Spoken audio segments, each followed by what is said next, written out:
Alors, prochain objectif, justifier un parallélisme avec la réciproque du théorème de Thalès.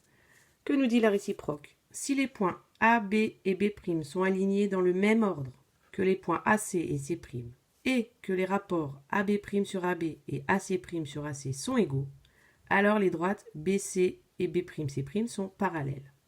Alors, pour la réciproque du théorème de Thalès, on n'utilise que 2 rapports, alors que dans le théorème de Thalès, on a 3 rapports égaux. Alors, on va regarder déjà sur une figure ce que ça donne. On a 3 points A, B', B, dans cet ordre, A en premier, B' en deuxième, B en troisième, et sur un autre segment, le point A en premier, C' en deuxième, C en troisième. Alors, je vais rejoindre B, C pour bien vous montrer qu'on a une configuration de Thalès, la configuration des triangles emboîtés. Que nous disait Thalès? Si les droites ici sont parallèles, alors on peut écrire l'égalité des 3 rapports AB' sur AB égale AC' sur AC égale B'C' sur BC. Nous, on ne sait pas que les droites sont parallèles. On veut prouver qu'elles le sont ou pas. Donc pour prouver que des droites sont parallèles, il va falloir montrer que les rapports AB' sur AB et AC' sur AC sont égaux. S'ils sont égaux, les droites sont parallèles. S'ils ne sont pas égaux, les droites ne sont pas parallèles. Ça marche comme pour la réciproque du théorème de Pythagore. Alors dans ma réciproque, j'ai fait AB' sur AB égale AC' sur AC, mais on peut aussi dire AB sur AB' égale AC sur AC'. Petit triangle sur grand triangle ou grand triangle sur petit triangle, ça marche. Concrètement, dans un exemple. Alors, méthode. Démontrer que les droites sont parallèles. On considère cette figure. On veut prouver que les droites AB et DE sont parallèles. Comme pour chaque théorème en géométrie, on commence par une phrase d'introduction pour bien montrer que les points sont alignés dans le même ordre. En général, il n'y a pas de piège, ils sont toujours alignés dans le même ordre. Dès que vous avez cette configuration, ça ressemble à une configuration de Thalès, 2 triangles emboîtés. Donc comment on rédigeait avec Thalès? Ça sera pareil. Dans le triangle CDE,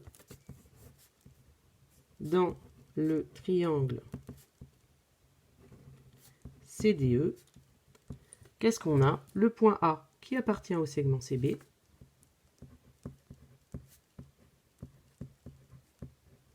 Le point B qui appartient au segment CE.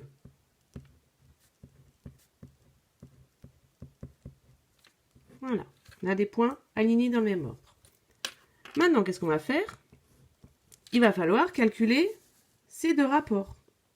Et comme pour la réciproque de Pythagore, attention à la rédaction, pour prouver une égalité, il faut bien calculer les 2 membres séparément.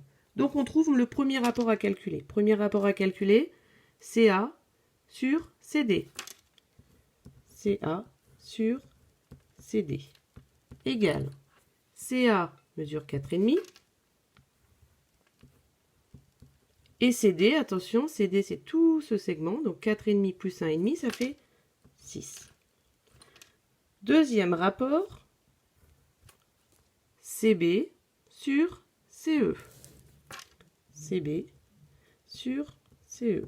Je remplace les mesures. CB 3 sur CE 3 plus 1. Ce segment fait 4. Alors, première vue, les 2 rapports n'ont pas l'air égaux. On va devoir transformer l'une des 2 fractions. Alors 3/4, on ne peut pas la simplifier. On pourrait utiliser les écritures décimales, mais si vous arrivez avec des valeurs sur les 2 fractions qui sont infinies, vous n'allez pas pouvoir les comparer. Donc je vais vous montrer comment on fait. On va transformer 4,5 sur 6. Alors quand on a une virgule, on commence par enlever cette virgule. Alors le plus simple, ça serait de multiplier par 10. Comme ça, on aurait 45 sur 60, on n'a plus de virgule. Et après, on simplifie. Là, dans ce cas-là, il suffit de multiplier par 2, parce que 4,5 fois 2, ça donne 9. Et 6 fois 2, ça donne 12. Maintenant, je vais pouvoir simplifier. 9 et 12 sont tous les deux des multiples de 3. 9, c'est 3 fois 3. Et 12, c'est 3 fois 4. Je simplifie par 3 et ça me donne 3/4. Qu'est-ce qu'on observe cette fois? Mes 2 rapports sont bien égaux. Donc, on a CA sur CD est égal à CB sur CE. Conclusion, donc, d'après la réciproque du théorème de Thalès,